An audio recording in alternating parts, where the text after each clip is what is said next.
Good evening, everyone. Welcome to today's masterclass on the hidden costs of a wrong hire. Thank you for taking the time to join this very crucial conversation. Hiring is no longer just about filling a position. A wrong hire can silently cost your organization 5 times more than just the salary. From productivity loss and reduced team morale to hiring costs and reputation damage. Today, we'll unpack it all. To me saying that Mr. Muralidharan, this is the cost per hire. And TMI has done a normal amount of work for what is actually the cost of hire. Typically, in the current context, most of the people, when they say cost of hire, they will always take the cost of hiring, cost of what they pay to partners, what are the cost of, sometimes some people take into account cost of interviews, the management time is involved, assessments, etc.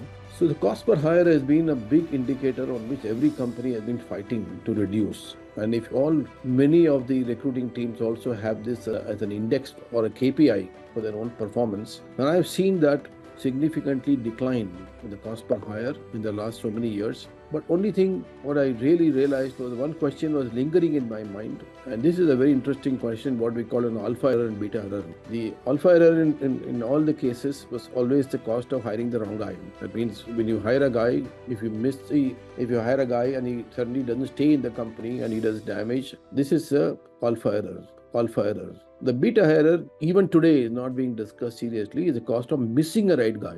A guy comes to the interview process, you don't select him, he goes to join competition, and the company loses a very good talent which is there. So today's conversation, we're not going to talk about beta error. Even in the alpha error itself, we are asking a deeper question. What is the real cost of wrong hiring? If you hire a person, on one side, you incur the cost of hiring. Typically, in my experience, on an average, if you do weighted average across people who are referrals, your referral cost is different, your partner cost is different, some of them companies in-house team hires. So typically 1 month salary is a typical 1 month salary is what a benchmark I would use as a cost of hire.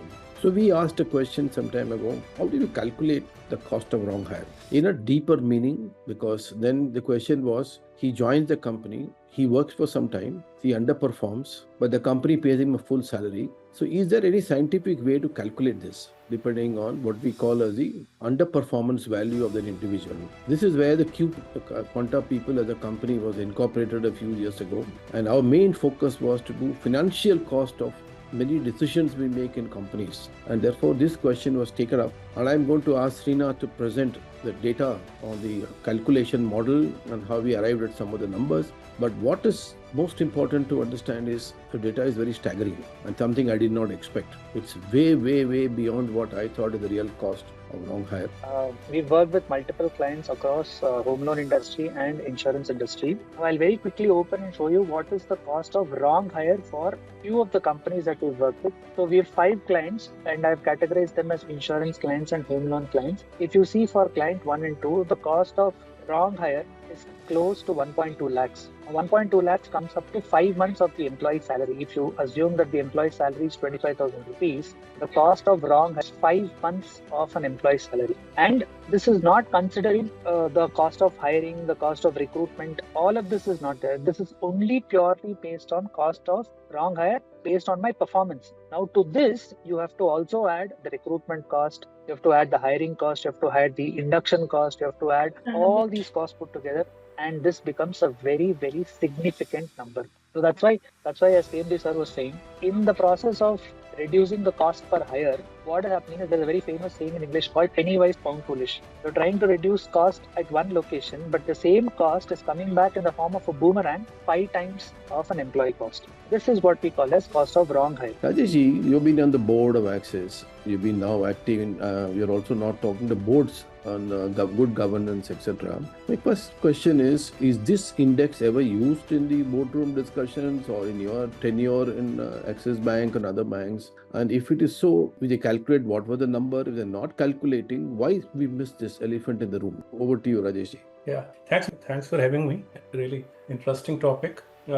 First is setting the context when we speak about this whole chain of attrition, wrong hire, rehire, and then dealing with the rehire quality. I would tend to agree with you. Balanced scorecards, which are largely used in the organizations, tend to capture a easily measurable number, and hence the cost of consultants, cost of replacement, those factors go in there. And typically you will find 80 to 90% of the measurements have a narrow definition. I'm not saying all, there are people who are doing definitely much better work than that, but they tend to forget about what we saw just now. This is the cost of the productivity loss. Somebody came into us, and it's very interesting to see numbers. 5 months is a large cost, half the year's cost wasted. And I was extrapolating as I was seeing the number in many industries. Financial services, you take an insurance, you take technology. The new norm has become now 40 to 50% attrition. So if you put that 40 to 50% attrition and you take this number, then we are talking about large amounts. And this is purely on financial side. So yeah, I do believe that as the attrition has caught up with us, I don't think we have given enough focus, both from boardroom or from executive leadership point of view, to really see the full impact of it. Yeah, I think that's a very good point. We're going to go to the next topic of non-financial implications of the kind of attrition and the numbers you're talking about, 40%. Rajeshji, I have been in some companies where the attrition at the end of 12 months is 80%.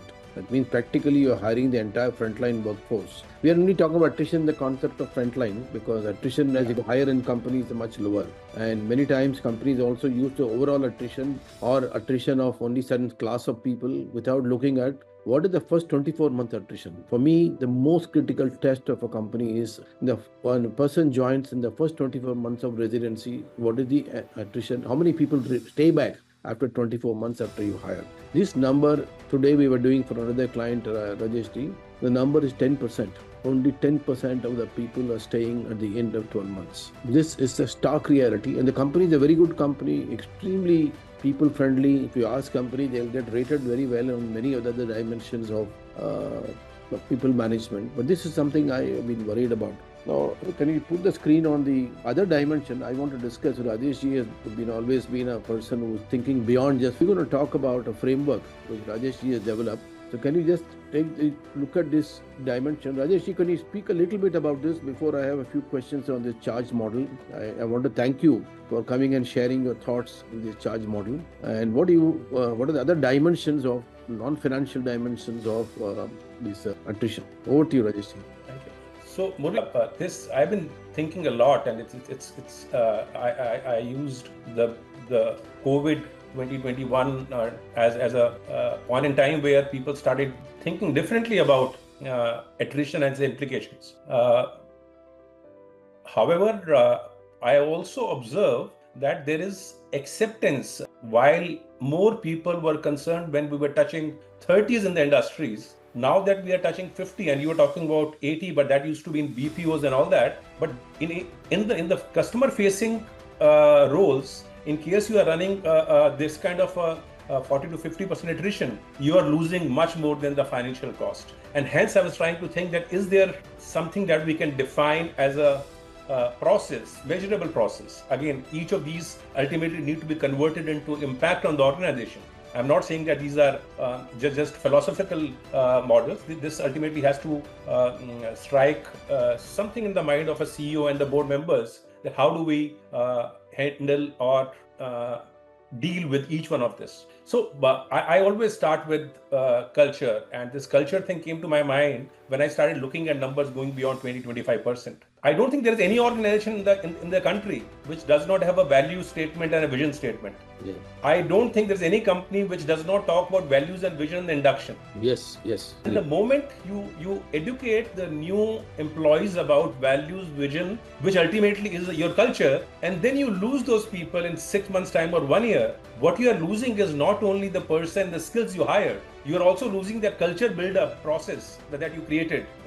And then that never-ending cycle. You get fresh people come from different cultures. I think we take a very light view of this. It's very difficult for people coming from different mindsets to change, grasp what's being taught to them in inductions, be a part of their culture, and then we lose them. So this is top of my mind is the culture issues. I'm going to ask you a question on this culture. We go one by item. I have one question. So most important point in culture, what you said is what the company wants to claim, wants to establish in their organization. But when you have people coming and going, what kind of morale does it impact the rest of the team? The person who is leaving is one, people who are remaining behind leaving. So I want you to share some of your thoughts on what is the impact this kind of attrition has on the people who are remaining behind, the people who are traded. Over to you, sir. Yeah, wonderful. And you've taken me back by many years now. I can't draw right now, but if you visualize the X, Y axis, and on X you put impact on the organization, that is the remaining team, and on Y you put impact on the person leaving, and then you look at the 4 blocks, Yes. you will get your answer. It's the person who's leaving, attriting, is carrying your brand into the marketplace. Yes. The people who attrite don't stop working; they go and work for competition. They have much more than their experience with the company they're attriting from. So one is that, and second is the impact, and that's what the question you asked. Impact on the people who are staying back is manifold, and I don't think we have done enough work in managing the emotional / morale question of the high attriting team. There can be fear at one end that lots of people are leaving. Am I doing the right thing by staying?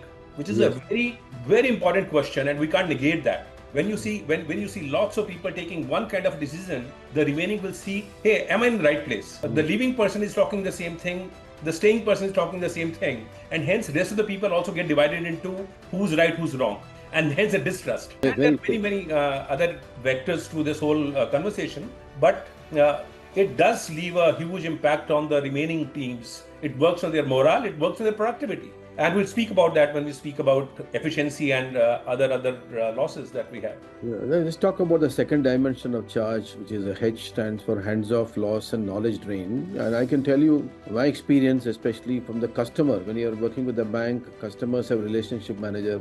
Funny thing is, I get a phone call from relationship manager, sir, I'm a relationship manager. And within 5 months or 4 months, another guy calls me, sir, I'm the new relationship manager. I said, what happened to the old guy? He has left. He said, I've shared a lot of knowledge about what I'm doing. He came and found out so many things. What happened to that knowledge? He's starting all over again. So I want you to talk a little bit about what is the consequences of the person leaving frequently, large number of people leaving frequently. What is the impact it has on the knowledge drain and the handover loss? Whatever you hand over one to another, a lot of loss happening. Can you talk a little bit about that, please? Yeah. So my response is, again, it's emanating from the first culture part only.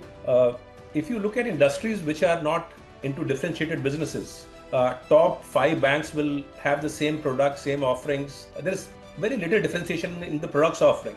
Same for technology, same for insurance. So, and that example you gave is very powerful. The wealth manager who's dealing with the top clients, the moment he or she goes to a different company, he will immediately call back the clients and say how the new company products are better. Clients are lazy in most industries, which is we should accept, because that's why they're going to experts. That's why they are seeking help from somebody else who can do that. And hence this whole not only the knowledge drain, but the real business that's get impacted is huge, and all of us know about that. However, there are companies, there are models where a strong culture has been able to contain this. I'm not saying it fully, but there is a bond that remains with the previous company, which stops people from doing something which may not be ethical in the broader sense. I'll give you one example of my own experience.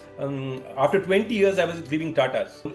I did 2 jobs. And as I was meeting various leaders, the one question that stayed in my mind was asked by Mr. Kishore Chawkar, who was on the board of Tata Sons. And he used to be actually very fond of whatever work I'd done. But his question was very challenging.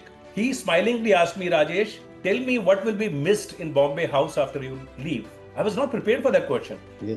I kept quiet. He says, no, I want to have this meeting tomorrow and I want to hear a question. Yeah. Just coming back home, thinking about this question, that what is there that I'll be missed for is Tata's property. So even today, I dare not do anything with my first employer, which can be challenged and questioned. People's mind is very, very important. Well, I want to talk about the alignment word. I think this is another very big bogey. When I talk to big companies, I ask people at the top, how many frontline people have you met in your last 1 year? What do you know about their state of mind? Right? You talk about a strategy, but ultimately strategy is executed by the last mile guy. He's in touch with the customer. So there is a very desperate need for aligning strategy with execution, and the execution happening in frontline. The cost of attrition or a large amount of attrition, how much does it impact this alignment between strategy and execution in your experience, which is boardroom talks about strategy, on the ground, the reality is something else. What's been your experience? I would say very, very high. So while it's a reality that leaders may not meet or may not know all the employees, especially the frontline. All frontline employees look up to their leaders. The leaders get published in newspapers, they come on television, they are in media, they are larger than life images. And these young people, typically frontline, we have young people between the age of 24 to 28. They are looking for heroes. They are looking for people they want to become in future. And hence, so yes, there is the front line works purely on what they hear as the strategy of the company, the belief of the company, and when I say company means top management. When you tinker with that, again I'm using that word. When you tinker with that at a rate of 50% per annum, it's a and I think if you are good at that, in case some model can be built there at the way we build that productivity, what is the effort goes in aligning people in the first 3 months, and then what do you do? What is the cost of that losing alignment and realigning the next person? This is very, very true about frontline people. It is also true about the backend people exist there. Yeah, I think the next topic is going to be on reputation. You have been a big votary of how reputation outlives organizations. For example, I used to remember when we were in campuses, companies like Hindustan Unilever used to come on day one in the campuses. And I used to wonder, why did they get number one day one? Is it because of salary? No. The company I joined in IMA was higher salary paying, but didn't get day one. The Unilever got day one. Tata Administrative Services got day one. And to the last extent, that reputation of theirs in the campus was built on their alumni who had gone to those companies and stayed there, what has been their experience. When you have a high level of attrition, what is the risk? What are the kind of challenges it produces on employer branding and also the reputation of the employer? So what are your thoughts on that? No, definitely. Let's speak of the context we are living in. Social media. You go to LinkedIn. You for any company post a job on LinkedIn.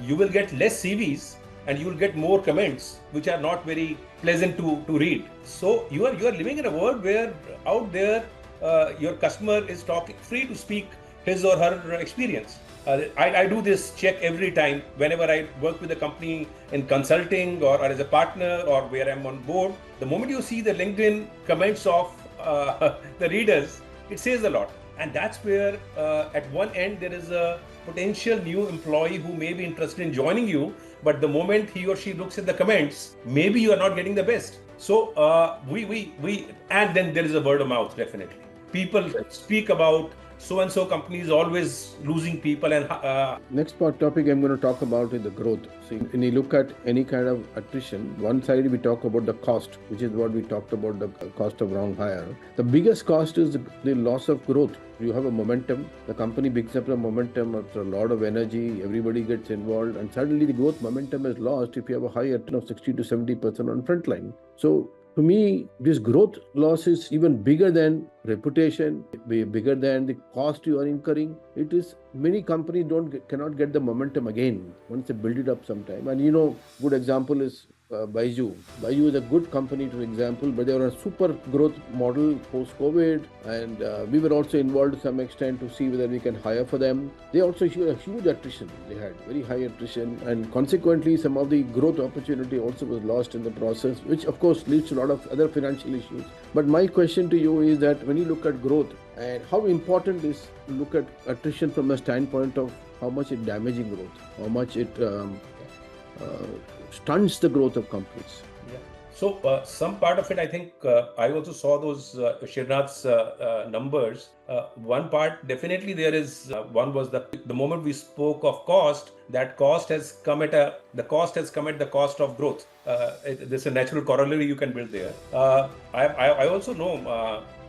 Without naming the organization, there is one of the largest FMCG company in the country has openly spoken about, because FMCG growth is stagnant, and I could see only one report, one investor deck where they attributed, one is the consumption part of it, secondly also to the frontline losses. So smart companies are realizing that you are resetting the bar 2 inches below every year because you are losing people or you are hiring wrong people.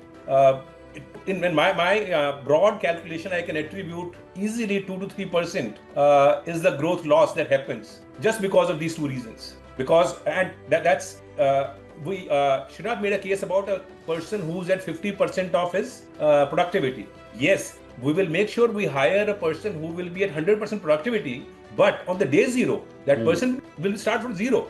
Correct. So it's not only 50, I'm betting on somebody who start from zero. Yes. And here's the pressure on my team, my supervisor, to achieve 20% growth over last year. If the tap is open at one end, so that whole growth foundation, if it's shifting too fast, it becomes quicksand. Yeah, I think last point we're going to talk about is the productivity sink. I want to talk about one statistic which is very interesting. We found that top 10% of the employees in any system, they contribute significantly higher, maybe 4 times, 5 times. The top 10% are contributing 30 times better than the bottom 10%. So over a period of time, the top performers carry the load of low performance and high attrition.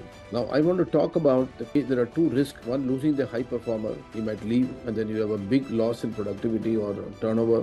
But the bigger thing is it puts a strain on them. Supervisors and the top performers bear the burden of achieving their overall target despite losing a lot of people, underperformers, etc. So I wanted to talk about productivity sink, which is there created because of these people leaving. And how do companies like Axis or any other large companies you work, Tata's, how do they cope with this? How do they manage the high performers who are watching these high level of attrition? So one is, I think you alluded to that, productivity loss is an outcome of what both a productive, highly performing employee is going through, is observing, and what are you losing through a non-performing or a wrong fit employee. Again, let me start by a story. And this is one of my senior team member came to me and complained about misbehavior by his subordinate. And this was the time of when we give the annual increments.